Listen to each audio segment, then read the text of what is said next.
वृंदावन ये सिर्फ एक नाम नहीं है, ये एक एहसास है।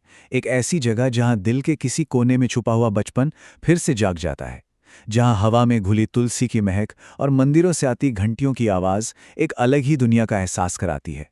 एक ऐसी दुनिया जहां प्रेम हवा में घुला हुआ है। एक बहुत गहरी बात कही जाती है कि इंसान वृंदावन को नहीं चुनता, वृंदावन इंसान को चुनता है।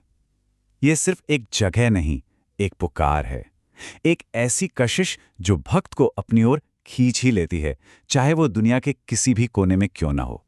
एक वक्त था जब कृष्ण की लीला के ये पवित्र स्थल, ये गलियां, ये घाट, ये वन सब एक भूली हुई याद की तरह खो गए थे, मानो जमीन ने अपने राज को छुपा लिया हो। पर कहते हैं कुछ जगहें खोती नहीं, बस सही समय का इंतजार करती हैं।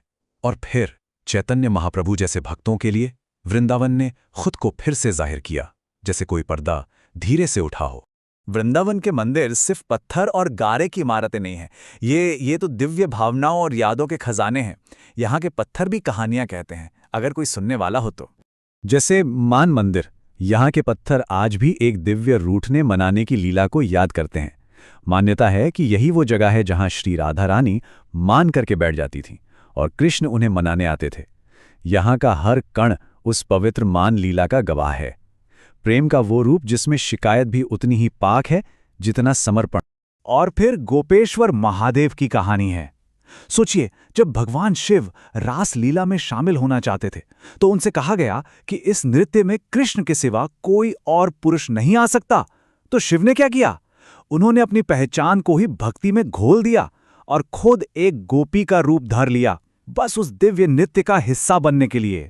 दिन में महादेव और रात में गोपी, ये रोज होने वाला बदलाव कितना अद्भुत है ना? ये हमें याद दिलाता है कि सच्ची भक्ति किसी रूप, किसी लिंग, किसी पहचान की मोहताज नहीं होती। ये तो बस एक शुद्ध भाव है जो किसी भी रूप में ढल सकता है। जैसे जैसे वृंदावन में सूरज ढलता है, यहाँ का माहौल बदलने लगता है। कुछ है जो हवा में बदल जाता है। गलियों की चहल पहल शांत होने लगती है और हवा में एक अजीब सी खामोशी घुलने लगती है, जैसे किसी का इंतजार हो। ये जो हमारी देखी दिखाई दुनिया है, वो धीरे धीरे पीछे छूटने लगती है और एक अनदेखी दुनिया अपने होने का एहसास दिलाने लगती है। और तब वन जाग उठता है। चलिए, अब निधि वन के उस रहस्य को महसूस करने की कोशिश करते हैं। वो रहस्य जिसके बारे में लोग आज भी बात करने से हिचकिचाते हैं, शायद इसलिए क्योंकि ये बताने की नहीं, बस महसूस करने की बात है। भक्तों का अटूट विश्वास है कि द्वापर युग से चली आ रही राधा कृष्ण की रास लीला आज भी हर एक रात इसी निधिवन में जीवित हो उठती है। ये सिर्फ एक जगह नहीं, एक जीवंत मंच है जहां समय रुक जाता है। यहाँ के पेड़ों को जरा देखिए, ये आम पेड़ नहीं लगते, सब जोड़ों में हैं और इनकी डालियां ऊपर नहीं, नीचे जमीन की तरफ झुकी हुई हैं, जैसे भक्ति में किसी के इंतजार में सिर झुकाए खड़े हों। मान्यता है कि ये तुलसी के पेड़ असल में गोपियां हैं जो रात होते ही अपने असली रूप में आ जाती हैं। कुछ नियम हैं यहाँ के जो लिखे नहीं गए हैं, पर हर कोई जानता है और दिल से मानता है। शाम की आरती के बाद यहाँ कोई नहीं रुकता। इंसान तो क्या कहते हैं, पंछी और जानवर तक उस जगह को खाली कर देते हैं। ये डर नहीं, ये सम्मान है उस दिव्य लीला के लिए। और इस पूरे रहस्य के केंद्र में है एक छोटा सा मंदिर, रंग महल। यहीं पर हर रात वो होता है जिसका गवाह कोई इंसान नहीं, पर जिसके सबूत हर सुबह मौजूद होते हैं।